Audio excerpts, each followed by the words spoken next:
What was the Khotan Kingdom? Let's go to the map. And I'm going to show you a different map this time. Khotan Kingdom. Take a look. So we all recognize this map. It's the map of this Indian subcontinent and Eurasia. So the dark shaded region north of India was the approximate region of the Khotan Kingdom. So this kingdom was founded roughly 2,400 or so years before today. Okay, and it existed until the beginning of the Turkic invasions of Central Asia and India. So the history of the Khotan Kingdom is that it was established by Indians who came from Mauryan-era India.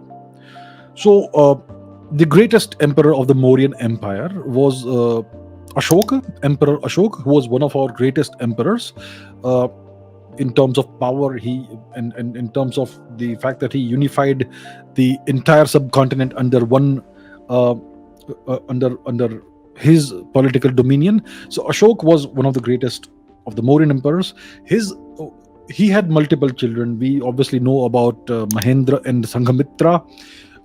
These two siblings he sent to Sri Lanka to propagate Dhamma. We know that. He also had a son called Kunal. I believe Mahendra was his eldest son, but for whatever reason, Mahendra was not in line to be the next emperor. So Kunal was in line to be the next emperor. But and Ashok had multiple wives, as emperors used to have in those days.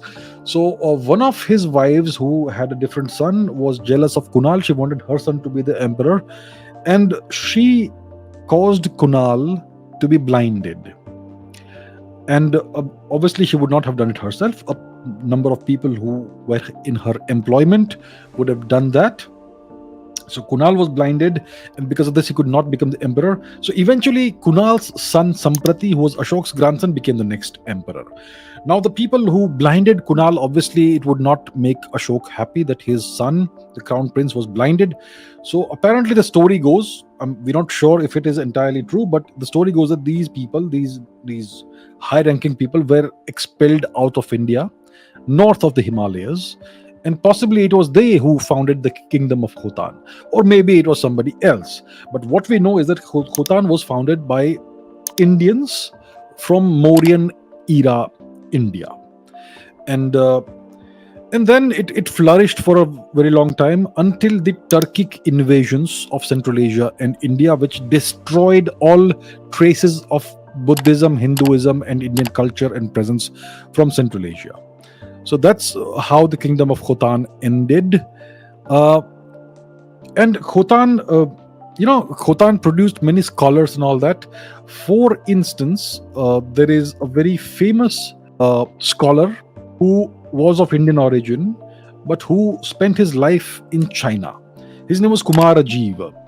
So Kumar Rajiv was they call him a Buddhist monk. They call him a missionary. These are all, Western perspectives. He was a scholar in the Vedas as well. He was learned in the Vedas as well, not just in the Buddhist scriptures. So I believe that his father could have been from Khotan, or his father probably was from northern India, probably Kashmir, and his mother was probably Khotanese or from Kucha or something like that. So very interesting history. And it was definitely Indians who established the Khotan Kingdom. Much of Central Asia was Indian or Indianized. There were multiple migrations out of India before 0 AD, multiple waves of migrations out of India, starting from the Rigvedic times themselves.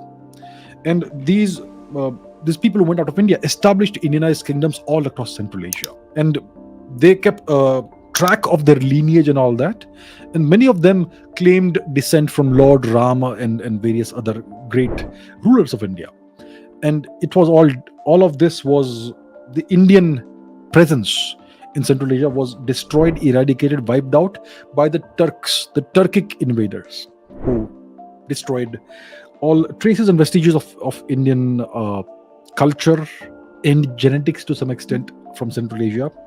And today you will find ruined monasteries, ruined temples all across Central Asia. And those are rare because typically they will be destroyed and something else would be built on top of that. So Yeah.